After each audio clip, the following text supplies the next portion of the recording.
అన్న మీ పేరు? హాయ్ బే జై. ఏం చేస్తుంటారన్న? Software employee. ఏ ఏరియా అన్న మీది? హైలేశ్వరం ఆఫీస్ బెంగళూరు.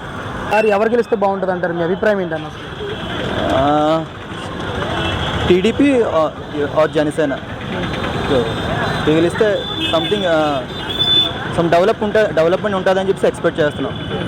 అని ఏంటి, ఎలా ఉంది ఇక్కడ విశాఖపట్నం పరిస్థితి ఏంటి, అసలు ఏ విధంగా డెవలప్ అయ్యింది? మీ అభిప్రాయం ఏంటి? అసలు సాఫ్ట్వేర్ ఎంప్లాయీగా ఇక్కడ ఐటీ కంపెనీలు తీసుకురావడంలో మన నాయకులు ఎంతవరకు కృషి చేస్తారంటారు? కంప్లీట్గా ఫెయిల్ అయ్యారు. సో ఆల్మోస్ట్ ఇక్కడ జాబ్స్ దొరక చాలామంది కంప్లీట్గా తెలంగాణ అంటే ఫర్ ఎగ్జాంపుల్ హైదరాబాద్ కానీ అలాగే కర్ణాటక, బెంగళూరు అందరూ కంప్లీట్ అక్కడికే ట్రై చేస్తున్నారు. ఇక్కడ అసలు ఆఫర్స్ ఇక్కడ ఎక్కడేం లేవు అసలు సాఫ్ట్వేర్ సైడ్.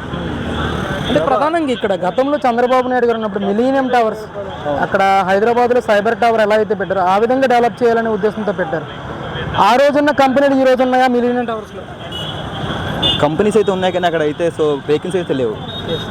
సో వేకెన్సీ అయితే అటువంటి వేకెన్సీస్ ఏమి లేవు అక్కడ. ఏమైనా మేబీ మళ్ళీ అగైన్ టీడీపీ వస్తే సో మళ్ళీ వాళ్ళు సాఫ్ట్వేర్ కంపెనీస్ మళ్ళీ రావచ్చేమో వైజాగ్ అని చెప్పి చాలామంది నా ఫ్రెండ్స్ దగ్గర డిస్కస్ చేయడం అని ఎక్స్పెక్ట్ చేస్తున్నాం.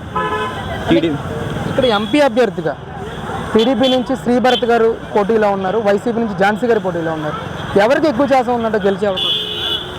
టీడీపీ భరత్ గారికి ఛాన్స్ ఎక్కువ ఉంది. బాగా చాలామంది ఎక్కువగా టీడీపీకి వేద్దామని చెప్పి మా ఫ్రెండ్స్ కూడా డిస్కస్ చేస్తున్నారు. ఇక్కడ ప్రధానంగా విశాఖపట్నాన్ని డ్రగ్స్కి అడ్డాగా ఒక పేరు వచ్చేసింది విశాఖపట్నం ఈరోజు.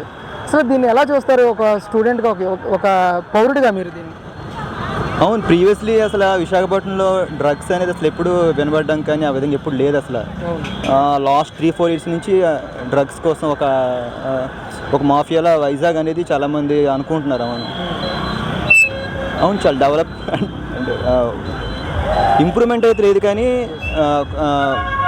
సమ్ క్రైమ్ రేట్ అనేది ఇలాంటి ఇల్లీగల్ వర్క్స్ అనేవి బాగా ఎక్కువయ్యాయి లాస్ట్ 4 to 5 yearsలో. అసలు మీ ప్రాంతంలో ఏమైనా డెవలప్మెంట్ ఉందా ఈ 5 ఏళ్ల కాలంలో? డెవలప్మెంట్ అయితే ఏం లేదండి. సో రీసెంట్గానే ఎలక్షన్స్ అని చెప్పేసి మేబీ చాలా హడావిడిగా నేను చూస్తానమాట. సో రోడ్స్ అన్నీ వైడ్ చేయడం అది జరిగింది తప్ప సో ప్రీవియస్గా డెవలప్మెంట్ అయితే ఏం లేదు. అంటే ఇక్కడ స్టీల్ ప్లాంట్ ప్రైవేటీకరణ ఒకటి ప్రధానమైన సమస్య, అలాగే రైల్వే జోన్ ఒకటి.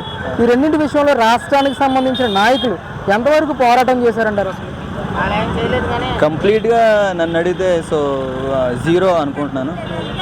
ఎందుకంటే అసలు వాటి కోసం ఫైట్ చేయడం కానీ వాటిని రప్పించాలని చెప్పి సంథింగ్ ఏమైనా ఒక ప్లానింగ్ ఏదైనా ప్లాన్ చేసుకుని దాన్ని అప్రోచ్ అవ్వడం కానీ అటువంటివి అక్కడ లేవు అసలు. ఏమైనా ఓన్లీ పేపర్స్లో మేము ట్రై చేస్తున్నాం అన్నట్టు ఇలా వచ్చేస్తుంది అని చెప్పి అన్నా కానీ ప్రాక్టికల్గా అయితే అదేం జరగలేదు.